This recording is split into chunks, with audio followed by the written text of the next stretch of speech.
صلی الله علیه وسلم در جا گفتم که خدای تعالی همین ثواب را ادا میکند برای کسی که افطار کناند روزداری را به یک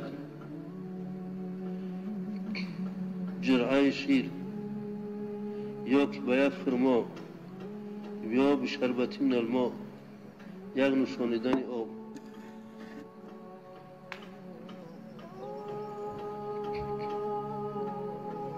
من خفف عن مملوکی کان مغفرة لذنوبه و عتق رقبة من النار.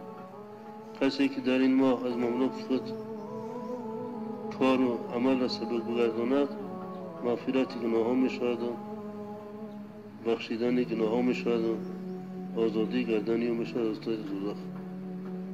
البته همین ماه مبارک ماه رمضان است که خدای تعالی برای ما روزه داشتن او را فرض گردانده است.